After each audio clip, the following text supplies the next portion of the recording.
मेहनत और इतनी कोशिश के बाद ये संविधान लिख करके तैयार किया गया और लागू किया गया और सिस्टम बना हुआ था। जो ज्यादा ताकतवर है वही गालिब होता था। पाठ्यक्रम एक तरफ है, बाकी जो नैतिक मूल्य संस्कार हैं वह बहुत आपको आगे ले जाएंगे।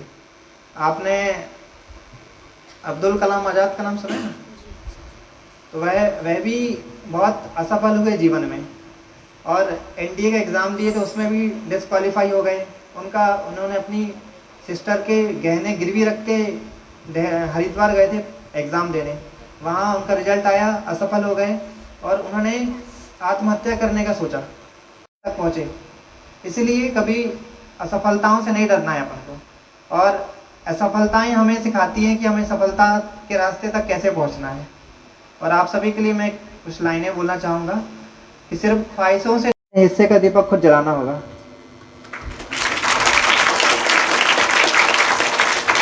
और आप सभी ने मुझे सुना, उसके लिए बहुत बहुत धन्यवाद। आपके उज्जवल भविष्य के लिए मैं अनीशा मिश्रा मैडम को आमंत्रित करूँगा ताकि वह आपको और कानूनी जानकारी दे सकें।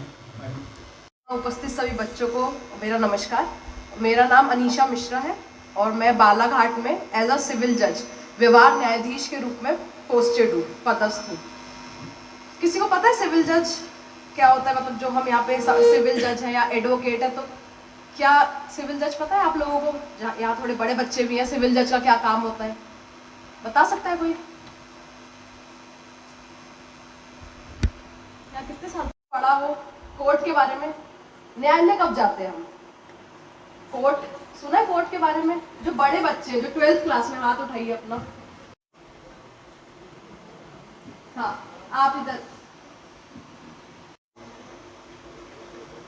नहीं पढ़ा, चल कोई बात नहीं, मैं बताती हूँ। अगर कभी आप अगर बड़े होंगे, आपने कभी पड़ोस में अपने देखा होगा कोई विवाद हो जाता है किसी संपत्ति को लेके, या फिर अगर कोई अपराध कर देता है, कभी सुना होगा लड़ाई मार भी उसका निर्णय होता है, वो सुनाता है कि कौन सही था कौन गलत था, किस पे क्या सजा देनी है। जो क्रिमिनल मैटर्स होते हैं उनमें सजा दी जाती है। तो अब अगर कोई आपसे पूछेगा कि न्यायालय का क्या काम है, तो थोड़ा बहुत बता पाओगे कि जज कौन होता है? समझ आया कुछ जज के बारे में? किस चीज के बारे में ज्यादा उन्होंने, किस चीज पे ध्यान दिया गया था? आपका ध्यान किस चीज पे उन्होंने आकर्षित किया था? कोई बता सकता है? उसके साथ होता है तो उसके लिए एक अलग कोर्ट बनाई गई है, पॉक्सो कोर्ट। तो उसमें वो मैटर्स डील किए जाते हैं। और इसी के साथ एक होता है जुवेनाइल जस्टिस बोर्ड, किशोर न्याय बोर्ड।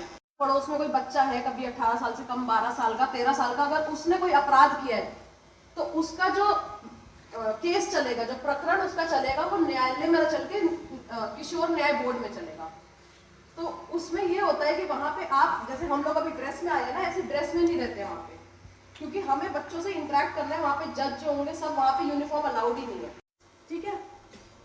एक ये बात हो गई। और अभी सर ने जैसा बोला कि जिला सेवा प्राधिकरण, आपका कोई पड़ोसी है, अगर उसकी लड़ाई हो गई है किसी से या उसने कुछ अपराध कर दिया है और अब वो जेल में है, ठीक है, और उसके पास इतने पैसे भी नहीं है कि वो आ पाए, मतलब जेल से अपना केस लड़ पाए या कोर्ट में अधिवक्ता वकील कर पाए। अधिवक्ता नहीं कर सकता, अपना वकील नहीं कर सकता है, तो उसको एक एप्लीकेशन लगानी होती है जिला सेवा प्राधिकरण में, मतलब लीगल सर्विस अथॉरिटी जो है उसमें, डिस्ट्रिक्ट लीगल सर्विस अथॉरिटी में उसको एक एप्लीकेशन लगानी है। और वहां से फिर उसका जो केस है वो सरकार जो मतलब उसको बिना खर्चे के फिर उसका केस कोर्ट में लगाया जाएगा और वकील उसको रिप्रेजेंट करेगा वहां पे। और मस्ती करने का, लेकिन मस्ती के साथ साथ पढ़ाई करो, क्योंकि आपका जो फ्यूचर है वो आप ही बना सकते हो। तो इसलिए बस यही, और आगे के लिए आपको ऑल द बेस्ट। जनाब नाजिम साहब, और कौन से दिन को? 15 अगस्त 1947। ये भी याद नहीं है? याद है, बोल नहीं पा रहे हो। ये एक संविधान बना, संविधान जिसको कॉन्स्टिट्यूशन कहा जाता है, आईन कहा जाता है। मालूम है संविधान के बारे में?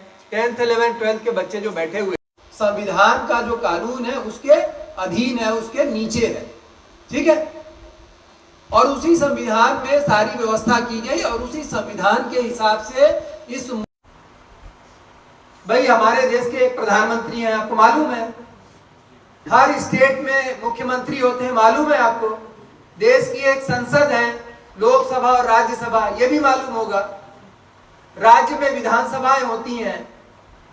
देश में एक उच्चतम न्यायालय है, उच्च न्यायालय है, न्यायपालिका है। जो प्रस्तावना है, प्रस्तावना पढ़ा है कभी कोई?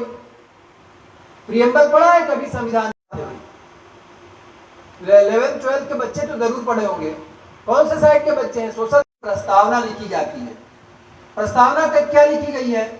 हम व्यक्ति की गरिमा और राष्ट्र की एकता और अखंडता को सुनिश्चित करने वाली बंधुता को बढ़ाने के लिए दृढ़ संकल्प होकर अपनी संविधान सभा में आज दिनांक डैश डैश डैश आत्मार्पित, अधिनियमित और आत्मार्पित करते हैं।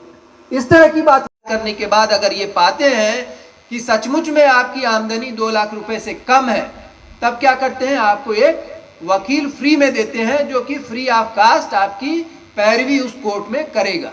ठीक है, तो इस बात को ध्यान रखिए आप। और कभी भी कोई ऐसी बात आपके घर में, गांव में किसी के साथ हो जाती है, कोई कानूनी पेचीदगी की बात आ जाती है, कोई मुकदमा आ जाता है, कोई पुलिस वाला आपके पास आ जाता है, तो आप, अगर आपके पास पैसा नहीं है या पैसा है भी, तो आपको अगर उचित परामर्श चाहिए, सलाह चाहिए, तो आपको कहाँ आना है? जिला विधिक सेवा प्राधिकरण में। ठीक है, याद रहेगा ना, जिला विधिक सेवा प्राधिकरण। हाँ भाई, ऐसा है, देखिए, अगर आप बीमार पड़ते हैं तो किस होता है? हाँ, जिसको गुनाह कहा जाता है या क्राइम कहा जाता है या अपराध कहा जाता है, अभी किताबों में भी लिखी हैं ये सब सारी चीजें, बहुत पुराने समय से लिखी हैं। इसके लिए शासन ने या सरकार ने समय समय पर क्या बनाए हैं? कानून बनाए हैं। क्या? या किसी महिला को आप घूर कर नहीं देखेंगे, वो बात वहां लिखी है, लेकिन उसका कोई पालन नहीं करता। लेकिन कानून में जो जिस कानून की बात चल रही थी, लैंगिक अपराधों से बालकों का संरक्षण अधिनियम, अगर 18 साल से कम आयु की लड़की या कम उम्र से जा रही है और रोज कोई लड़का उसका पीछा कर रहा है, किताब में तो लिख दिया कि आप नजर उठा के भी नहीं देख सकते, लेकिन आप क्या कर रहे हैं? या कोई दूसरा ये कर रहा है कि उसका पीछा कर रहा है बार बार। उसकी जो जिस्मानी बनावट है, उस बनावट के संबंध में वो छोटी है, काली है, मोटी है, ऐसा कमेंट पास कर रहा है उसको जब भी वो स्कूल आती है या जाती है। तो ये भी क्या है? क्राइम है। क्या है? अपराध है। और इसके लिए भी सख्त सजाएं मुकर्रर की गई हैं। ठीक है, तो अभी बहुत बहुत शुक्रिया, थैंक यू। का कि आप अपने एक मिशन में लगे हुए हैं और दिन रात आपकी कोशिशें यही कह रही हैं कि है कोई न्यायपालिका से उम्मीद लगाने वाला, है कोई ऐसा जिसकी कोई ना सुन रहा हो, तो ये दरबार है, आप आएं और आपके समस्या का समाधान हो।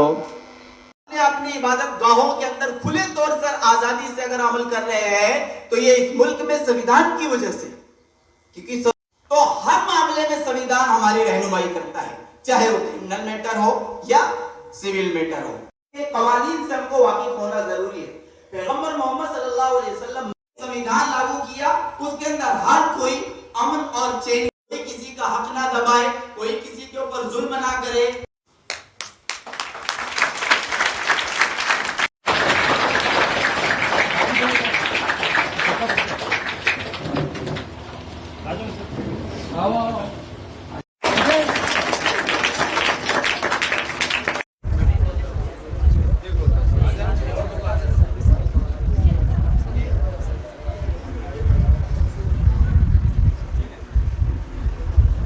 मैं जो बोलूँगा उसको रिपीट करना है, ठीक है?